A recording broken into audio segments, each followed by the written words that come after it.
سپاسی هەمووتانەکەم کە هاتوون بۆ ئێرە بۆ ئەوەی کە پێشەکی سپاسی هەمووتانەکەم کاتون وێرە بۆ تەختێکردنی ئەم بابەتە کە بابەتێکی گرنگە و پەیوەستە بە ژیانی هاوڵاتیانەوە و ئەمنیەتی هەموو پارێزگای سلێمانی و بە هەموو هەرێمی کوردستان و سوپاستانەکەم کە زۆربەتان لە ماوەی ئەم مانگەیە تەلەفۆنتان بۆم کردووە و داوای لێدوانتان کردووە بەڵام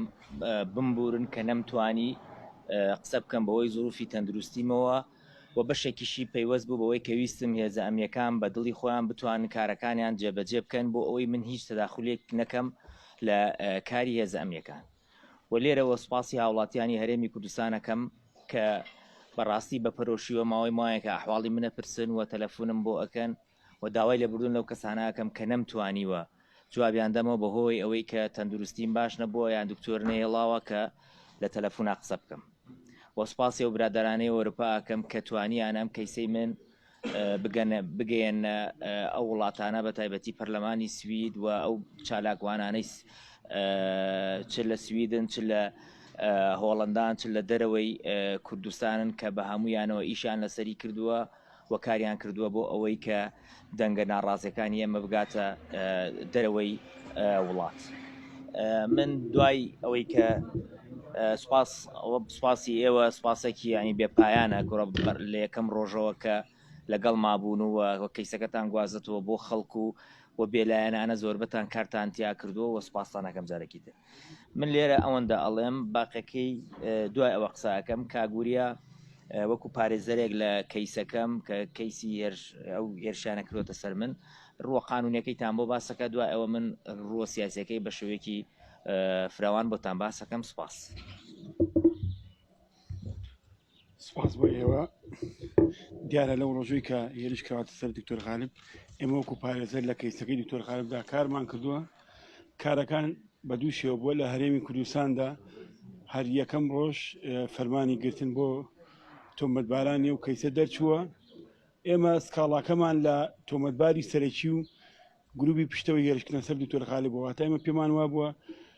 ئەمە کاری یەکەسی نییە بەڵکو کاری گروپ و کاری لایەنی سیاسی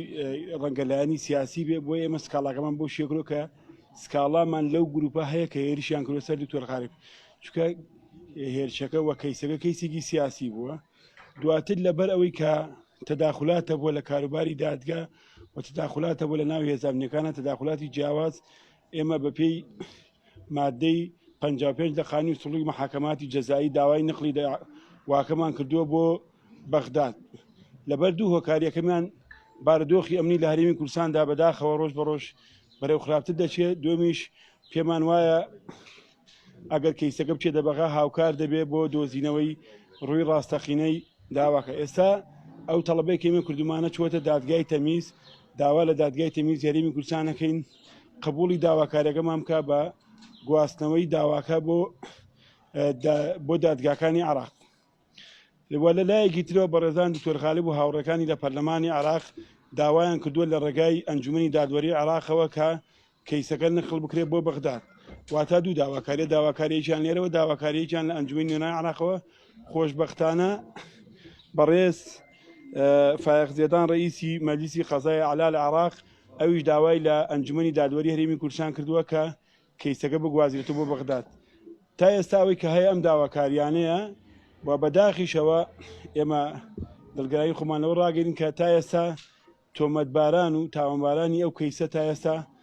نەگیراون و لەو ڕۆژەوە ئێمە ئەوەی بە دوواداچوونمان کردوە تا ئێستا بەرەو پێچوونێکی وا لە کەیسەکە دانیە بۆ دەستگیرکردنیان. سپاستانە. طبعا ئەوەی گرنگە کە باسی کەین ئەو لێدانەی کە ئەو هێرشکردنەی کە کراوە سەر من لە سلێمانی بۆ ئەو بوو کە ئێمە و کە دەنگە ناڕازەکانی پارێزگای سلێمانی و هەرێمی کوردستان بێدەنگکەن. بەڵام ئێمە ئەمانوێ لێرەوە پەیام بدەینە هەموو کەسێک کە ئێمە بێدەنگ نابین و سوورترە بین لە دیفاعکردن لە مافەکانی خەڵ و ئەو هێرشە بۆ ئەوە بوو کە بڵێن سلێمانی ئەمنیەتی تیان نەماوە و ئەتوانین لە هەرکوێ بێت دەنگە ناڕازەکان ئێمە لێی دەین. بەڵام ئێمە ئەمانوێ ئەمە بڵین بە ئەو لایەنەی کە هێرشی کردووەتە سەرمان ئەوەیە کە ئێمە سەرمان لە پێناوی خەڵکو و لە پێناوی میلەتدانین و لە هەر شوێنێک بین دیفاع لە خەڵکەکەین و تونتر ئەبین و قسەکانیشمان تونتر ئەبێت بۆ ئەوەی تێ بگەن کە بە هێرشکردنە سەر غالب یان دەیان غالیبی تر لە پارێزگای سلێمانی لە شوێنەکانی هەرێمی کوردستان بگرن و زندانی بکەن و بکوژرێت هیچ گرنگ نییە. گرنگ ئەوەیە ئەو خەتەی کە ئێمە داماناوە یان ئەو خەتەی کە خەڵک دایڕشتووە لەسەری بەردەوامە بین ئەویش دژی بنەماڵە و مافیاکان و گەندەڵەکان و مافیاکانی نەوتین. هەرێمی کوردستان داهاتێکی زۆری هەیە دەبێ بخرێتە خزمەتی خەڵک نابێ بخرێتە خزمەتی بنەماڵە و دەستگا ئاسایشەکان کە سەرکوتی خەڵکەکەن کە ڕۆژانە خەڵک لە بادینان ئەگرن کە ڕۆژانە هێرشەکەنە سەر ئێمە. زیاتر لە 100 ملیار دینار سەرف ئەکرێ بۆ دەستگا ئەمنیەکان بۆ ئەوەی هاوڵاتیانی هەرێمی کوردستان بپارێزن، بەڵام بەداخەوە 100 ملیارەکە سەرفەکەن بۆ ئەوەی کە هێرش بکەنە سەر من و هێرش بکەنە سەر کەسانی ئازا و هێرش بکەنە سەر هاوڕێکانمان و هێرش بکەنە سەر کەسانێک لە بادینان کە داوای مافی خەڵکەکات و ڤیدۆی ئەم بگرن و ڤیدۆی ئەو بگرن لە بری ئەوەی کە دیفاع لە خەڵکەن. من لێرەوە دەڵێم و کاتی خۆشی وتم مەسعود بارزانی پیاوێکی زۆر بچووکە، بەڵام خەڵک ئەیوت بۆ واڵی، بەڵام لەم کەیسە دەرکەوت کە مەسعود بارزانی و کوڕەکەی زۆر لەوە بچووکتر بوون کە من وەسفم کردن بەهۆی ئەوەی کە مەسعود بارزانیەک و کوڕەکەی کە بوون بە شوێن نەما لە کوردستانە نەگەڕێن بۆ ئەوەی داوای ڕیفراندۆم بکەن خەڵک دەنگ بدا بۆی لە هەرێمی کورد و هەرێمی کە دەوڵەتی کوردی دروستکەن، بەڵام لەسەر 4 چەقۆکێش تەلەفۆنی کردووە سەعات 1 شەو و توێتی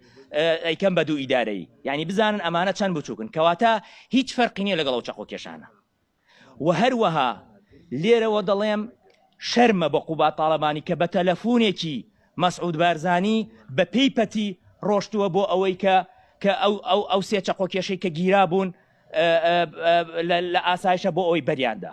یعنی پێم وایە ئەوەی کە چەقۆکێشەکانی بەرداوە چەقۆکێشە، ئەوەیشی تەلەفۆنی کردو بۆی چەقۆکێشەکان بەردە ئەوش هەر چەقۆکێشە و حکومەتدارەتی بە چەقۆکێش ناڕواتە ڕێوە، حکومەتدارەتی بە عەقڵ ئەڕواتە ڕێوە کە من پێم وایە لە بنەماڵەی بەرزانی عەقڵیتیان یەکە ئیدارەی بکە. و ئەمە قسەی من نییە، ئێمە لە ماوەی ئەم لێدانەی منە چەندین شوێن گەڕاوین، زیاتر لە 10 سەفارەت گەڕاوین لە عێراقا، هەمویان نیگەرانن بەرامبەر بەو کەیسانەی کە ئەکرێت لە هەرێمی کوردستان و هەمویان دەڵێن کە هەرێمی کوردستان لە ڕووی ئاسایشەوە، لە ڕووی حڕیەتەوە، لە ڕووی کاری ڕۆژنامە نووسیەوە لە هەموو ڕوویەکەوە بەرەو دوار ڕۆشتووە، بەتایبەتی لەم کابینە. لەبەر ئەوە باشتر وایە بە خۆیان بچنەوە، باشتر وایە ئەگەر دەیانەوێت حکومدار بن بەخێڵ ناکرێ، ڕئیس عەشەت ناتوانێت حکوم بکە. مەسعود بارزانی ئەتوانێت ڕئیس عەشەتی بارزان بێ، بەس ناتوانێت سەرۆک حکوومەت بێ. مەسعود بارزانی ئەتوانێت جانتاکەی باوکی هەڵگرێنە ناو عەشرەتە، بەڵام ناتوانێت سەرۆک حکوومەت بێت و کوڕەکەی تری ناتوانێت مەسئول دەستگا ئەمنیەکان بێت. لەبەرەوە داواکارم ئەو کەیسە بگوازرێتەوە. ئەگەر نەیگوازنەوە من کەیسێکی ترەکەمەوە لە عێراق کە کەیسم کردەوە لە عێراق هەمویان شکاتەکەم، هەموو ئەو بەرپرسانی کە ناویانم هێنا هەمویان شکاتەکەم، چونکە ئەوانە بەرپرسن. خۆ من تازە نایم لەسەرێکێک کە چەقۆی داوا لێم بێم بڵێم ئەم وایەوە ئەوایە. ئەو کەیسەی من کەیسێکی سیاسیە، خەڵک لە خۆی نایە لە بەردەم ماڵە بە بێوێت تیرۆر من بکە ئەگەر دەستگا ئەمنیەکان و ئەگەر پاراستن و ئەگەر مەسرور بارزانی و ئەگەر مەسعود بارزانی و ئەگەر دەستگا پاراستنەکانی ئێرە لە دوای ئەو کەیسەیانە بن. لەبەرەوە داواکارم بە زووترین کات ئەو کەیسم بۆ بگوازنەوە بۆ بەغا، ئەگەر نەیگوازنەوە هیچ گرنگی نییەوان بیگوازنەوەیانە. کەیسێکی ترەکەمەوە لەوێ تازەی ئەەکەمەوە چونکە من دانیشتووی بەغام، یعنی من دانیشتوی 2 شوێنم، 1 سلێمانی 2 بەغداد. لەبەرەوە ئەتوانم و کەیسە لەوێ جارێکی تر بکەمەوە، ئەو کاتە زیاتر قسەمان ئەبێ و زیاتر خەڵکی تری تێوە ئەگلێنی و ئەوەش ئەبێ بزانێ هاوڵاتیانی هەرێمی کوردستان ئێمە بەردەوامە بین، سوورتر ئەبین و زیاتر شەڕەکەین لەسەر مافەکانیان. و ئەم سەرەی من کە 12 چەقۆی لێدراوی خەمە ژێر پێی ئەو کچەی ئەو مامۆستایی کە گیرا بوو لە بادینان و حکمی لەسەر دراوە و دەبێ بزانێ ئەوەی گەندەڵ بێ سەریەخینە سێژ پێی خۆمان، ئەوەی گەندەڵ بێ لە هەرێمی کوردستان و داواکاری و کەیسی بادینانمان لە هەر کوێ ڕۆشتووینە کەیسی بادینانمان بردووە و دەبێ ئەوە بزانن ئەو گیراوانە ئەگەر بەرنەبن ئێمە ئەو کەیسە تا ئەو سەری دنیاە بین و ئەو کەسانەی کە هێرشیان کردوتە سەر من تەسلیمی نەکەن، ئایلەی بەرزانی لە هیچ سوچێکی ئەم هەرێم لە هیچ سوچێکی ئەم دنیاە نامێنێ کە باسی تیانەکەم کە بڵێم ئەمانە تیرۆریستن، ئەمانە عایلێکی فاشلن، ئەمانە عایلێکی مافیا و گەندەڵن و ئەمانە عایلەیەکن کە بەپێی پەتی لە کەرەجەوە هاتن بوون بە خاوەن سەتان ملیار دۆلار لەسەر قوت و ژیانی ئەم خەڵکە. کاتی خۆی کە لە گەرمیانە خەڵک ئەنفالیەدا بۆی حکومەتدارێتیەکی کوردی هەبێ کە خەڵکەکەی بپارێزێ، نەک حکومەتدارێتی کوردی هەبێ کە 100 ملیار دینار مانگانە سەرفکە بۆ ئەوەی دەنگە ناڕازیەکان بکوژێت، بۆ ئەوەی ڕۆژنامەنووس شەید بکە، بۆی کاوە گەرمیانی شەید بکە، بۆ ئەوەی زەردەست عوسمان شەید بکە، بۆی دەیان کەس لە ڕۆژنامەنووسەکان شەید بکە لەبەرەوە دەنگیان بەرزکردێتەوە. دەبێ ئەم بنەماڵە بزانێ ئەمڕۆ بێە ئەخی بەیانی بێ هەرە بێ بڕۆن و ئەبێ دەنگە ئازاکان و دەنگە بیۆرەکانی بادینان حکمی بادینان و حکمی شوێنەکانی تر بکەن و زۆر سپاس.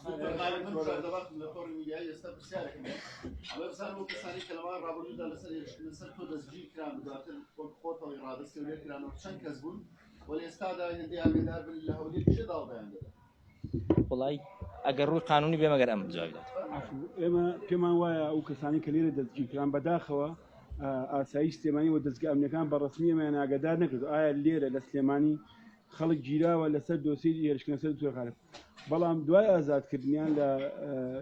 تۆڵە کۆمەڵایەتیەکانە و لە تویتەرەوە ئێمە ئاگامان لەو بوو کە خەڵک لەسەرم کەیسە دەستگیر کرا و دواتر لە ململانەی لە ململانیەکاندا ئەو کەسانە ئازاد کراون. ئێمە لە لایحە تەنویزیەکەمانە ئەومان بۆ نووسیون کە ئەم شتە بۆ ڕوویداوە. تا ئێستاش ئێمە لە دادگای سلێمانی بە فەرمی چ لە دادگای ئاسایشەوە چ لە دادگای سلێمانی بە فەرمی ئەومان پێنەوتراوە ئەم کەسانە لەسەر چی دەستگیران و چی دەستگیر نەکەن. دکتۆر غالب من کارزانم لە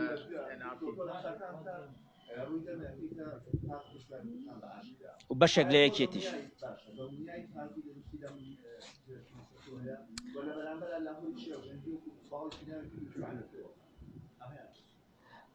طبعا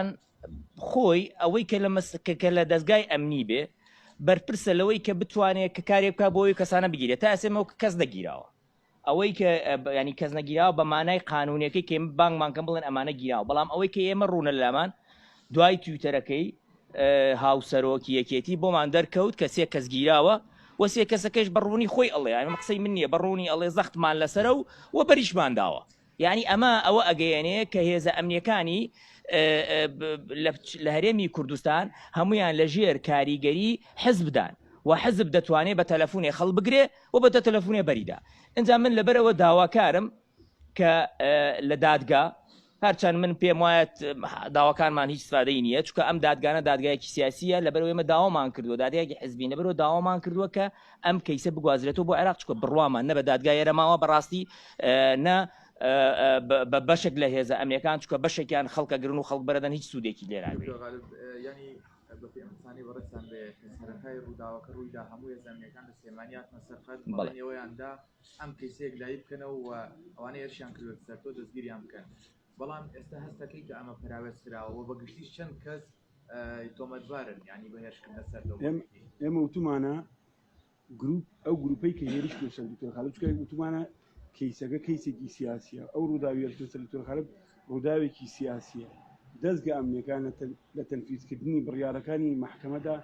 تەواو لاوازن، واتە دەستگا ئەمنیەکان نەیانتوانیوە تەنفیزی قەرارەکانی محکەمەی سلێمانی بکەن. بۆیە ئەمە ئەگەرێتەوە بۆ کەمتەرخەمیان و لاوازیان و نابەرپرسیارانە مامەڵەیان کرد. دەستگا ئەمنیەکانی هەرێمی کوردستان تێکڕا، چونکە بەڕێز وتەبێژی پۆلیسی سلێمانی لە یەکی لە لێدوانەکانی ئەڵێ ناوچی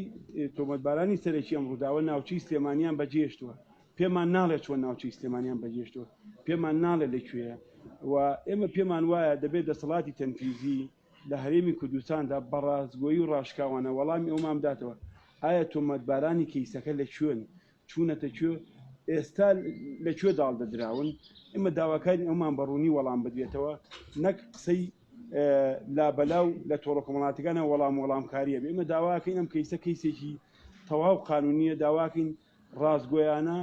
و بەڕاشکاوی بەڕسمی وەڵامان بدرێتەوە. دکتۆر لەسەرم کەیسە عێراق ئەتوانێت چ شتێک بۆیەوە بکاوەی و بەڕاستی چ شتێک زانایە هەندێکەس دەڵێن کە دکتۆر غالب ئەم کەیسە بەکارهێنێت بۆ لێدان لە بەشێک لە کەسایەتیەکان تاوەکو بتوانێت بەکاری بێنێتەوە بۆ دووبارە خۆڵ. پێش هەموو شتێ من لە کەسم نەداوە تا من کەیس بەکاربێنم ئەوەی من لێم درراوە هێرشکراوەتە سرم تیرۆر بکرێم خواد نەیویست بمرین لەبەرەوە نەمرین ئەمە یەک دوو ئەگەر ئەمەندە خەمی هەرێمی کوردستانیانە و خەمی کەسایەتی خۆیانە با بێن ئەو کەسانەی کە لێمی کە ویستیانە هێرش بکەنە سەرم و تیرۆر بکەن باتە تەسلیمی کرد یعنی زیاتر لە چل ڕۆژە کەس قسە ناکە و کەسی تەسلیم ناکە لەبەرەوە بڕوان پێیان نەماوە کە بڕواشم پێیان نەماوە ڕاستیەکەی منە چم عێراق شکات بکەم خۆ لە کوێ شکات بکەم من عێراقیم و ئەندامی پەرلەمانی عێراقم و پەرلەمانی عێراق هاتووەتە سەرخەت لەبەرەوە شکاتم کردووە لە محکەمەکانی عێراق و داواما کردووە کە قەزا بیگوازێتەوە ئەنجا کە گواستیوە ئەو کاتە ئەوان خۆیان تحقیقی تیاکەن بە وردی ئەو کاتە بۆمان دەرەکەوێت کێ تاوانبارە کێ پلانەکەی داڕشتووە کێ تەنفیزی کردووە کێ گواستێتیوە کێ دەری کردووە هەموویمان بۆ دەرەکەوێت و ئەو کاتە حکمی لەسەر درێ و ئەگەر ئەمانش تەسلیمی و کەسانە نەکەن من ئەمری قەبز بۆ هەمویان دەرەکەم بە ئەمان تەسلیمی نەکەن ئەگەر توانیان تەسلیمی نەکەن بەرامبەر بە حکوومەتی عێراق با ئەوان تەسلیمی نەکەن باوەی تر بەگایکە مانگێک کراوجان بەگە نامێنێ لەسەر ئەو کاتەمە کەسەکە دوو هێندە نابێت لەسەر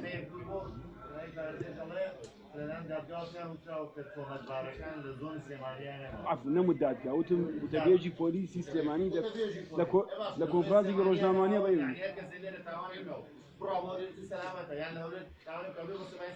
بەڵام من ئەمێ جوابی دووشتم یەکەمیان ئەو بەڕێزە پرسیارێک بۆچی ئێمە داوامەکە دۆسێک بگواترێ بۆ لێن هەر بەپێی مادەی 55 فەقەریبا لە قانونی وسوڵی محکمەی جەزایی ئەڵێ سکاڵەکە لە دوو یان هەر کەسێکە لە داوا لە دادگایە بێکەی سەگەی توانێت لەسەر دوو لایەن داوا بکە دۆسەکەی نەقبوو یەکەمیان دۆخی ئەمنی لە مەترسیا بێ دومیان بۆ یارمەتیدانی لە دۆزینەوەی ڕاستی ڕووداوەکە ئێمە پێمان وایە دوای ئەو هەموماوەی کە چاوەڕێمان کرد یعنی لە هەرێمی کوردستان ناگەین بەڕاستی ڕووداوەکە ناگەین بەڕاستی دۆزینەوەی تاوانباران بۆیە پەنابێنە بەر عێراق و پێشمان وایە جیهازی ئەمنی لە عێراقا پێشکەوتوترە و ئێستا دەتوانێت ئەگەر دۆچەکە بگواتێتەوە توانێت پێمان بڵێت تۆمەتبارەکە لەکوێ بەلایانی کەمەوە و تاوانبارانی پشتە وێچە کێ بوو هەر بۆ معلوماتان دادگای لێکۆڵینەوەی سلێمانی نووسایی کردو بۆ کۆمپانیای ئاسیاسیۆ لە کۆڕک بۆی وەڵامی پەیوەندیە تەلەفۆنیەکانی هێرشکەرەکەمان پێ بڵێ ئەوانە من سفر پەیوەندی بوو کەچی ڕاست نییە ئایا ئەکرێت سفر پەیوەندی بوو بێ ئەمە نووسایەکەی ئەوانە سەبارەت بەوەی ئەو بەڕێزە پرسیارەوەی کرد ئێمە پێمان وایە دەبێت دادگا ڕازگویانە و وتەبێژی پۆلیسی سلێمانی ڕازگویانە و ڕاشکاوانە پێمان بڵێ لەکوێیە ئێمە وامان وتمانە دادگای لێکۆڵینەوەی سلێمانی بڕیاری دەستگیرکردنی بۆ دەرکردون ئەوە ئەرکی پۆلیس و ئاسایشە دەستگیری بکەن بۆمان نەک ئەرکی وەڵامکاری وەڵامدانەوە بێت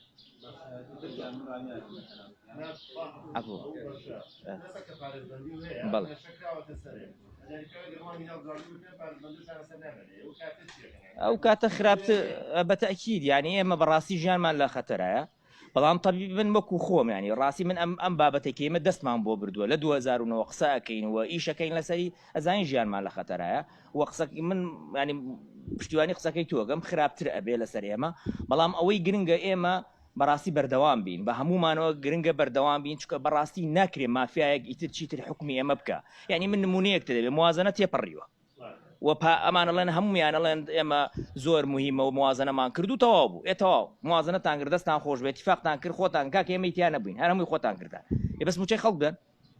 ئەڵێ وەڵا ناتوانم موچە بدەمەکەم بە 15% ئەی بڕم دەبە با وردیکەینەوە 15% یعنی چی خۆی 20% دلار دابەزیە 15 ئەبڕی ینی تۆ 35% لە موچەکەی ئەبڕی ئیتر ئەم موازنە ئەم اتفاقەت چی بوو تۆ کردن کەواتە ئێمە داهاتێکی زۆرمانەیە داهاتەکەمانە خرێتە خزمەتی حزب و بنەماڵە و ئەم چقۆ کێشانەی کە هەموو ڕۆژە چقۆ لە خەڵکە دەن و ئەو کەسانەی کە هێرشەکەنە سەر خەڵکی بادینان و ئەیگرن ئەمە نقطە سەری دێت ئەبێ هەمومان دژیان بوەستین ئەمانە شار بە دەربکەین نقطة هیچ تیای نەماوەتەوە لەگەڵیانە یعنی مجموعەیە مافیان هاتوونەتە سەرمان و سەروەت و سامانی میلەتەکەمانە خۆن ئەبێ ئەمانە شار بە دەریانکەین پێیان بڵێن ئێوە شوێنتان ئێرە نییە ئەسڵی شوێنتان ڕاستیەکەی کەرەجە بێ بگەڕێتەوە بۆ شوێنی کات سوپاس بۆی کە ئەوە ئازاد بکەن ئیدارایی بکە توش هەڵوێستی پارێزگای سلێمانی کاوبات لە گۆڕانە چی بوو وڵی پارێزگای سلێمانی نازانم ئەوە خۆیەت و خۆی ئەیتوانی هەڵوێستی خۆی هەبێت ینی ئەمە شتێکە کە دەتوانای پارێزگاری سلێمانی بەڵێ پارێزگاری سلێمانی وە سەرجەم لایەنە ئەمریکا سوپاس و پارێزگای سلێمانی کە شوو هێرشکردنە سەر دکتۆر خالب هاتێ بەڵام ئێمە پێمان وایە وەکو سەرۆکی وحدەی ئیداری دەبێت ئەوانیش هەڵوێستی خۆیان یەکلا بکەنەوە و پێمان بڵێن بۆچی نەگیراوە واتە ئەو سەرۆکی وحدەی ئیداریە سەرپەرشتی دواتە بەرەبەرایەتی پۆلیسی سلێمانی و هێزانەکان لە پارێزگای سلێمانی لەژێر سوڵتەی ئەودان دەبێت ئەویش لێدوانی خۆیان قسەی ڕسمی خۆی وایە بەداخەوە نەیکردو هەرەوەن پرسیاری دوم خارجی بۆ کەسانە بۆ هێندەکرین چونکە ینی کەسانی باڵا ئامادە بوون ینی مەسەلەی ئیداری ئەوە بۆ تەرەکەوێت کە ئەم حکوومەتە کە بنیادمانەوە بنیادێکی فشە ینی هیچ کڵاواتە شتێک نییە بەناوی حکوومەتەوە بنە ماڵەیەەکە حکوومەکە وەکو ڕئیس عەشرەت کە ڕێ عادەتەن کەسی ئەگیرێت خەڵکی ناردووە چەخۆ بدا لە خەڵق و ئەبێ بەری بدە ینی ئەمە مەوزوعەکەیە لەبەرەوە ئەمانە حکوومەتدار نین و ئێمە لە زوو ئەمە ماوتووە ئەمانە خەڵکی بچووکن ئەمانە ڕۆژێک لە ڕۆژان ناتوانن ببن بە هیچ ناتوان ببن بە سەرۆکی حکوومەت ناتوانن ببن بە حکوومەتی ڕاستەقینە لەبەر ئەوە ئەسڵی مەوزوعەکە ئەوەیە کە ئەمانە لە ئاستی ئەو چەقۆ کێشانە لەبەرەوە داوایان کردووە کە بەری بدرێت زۆر سوپاسانە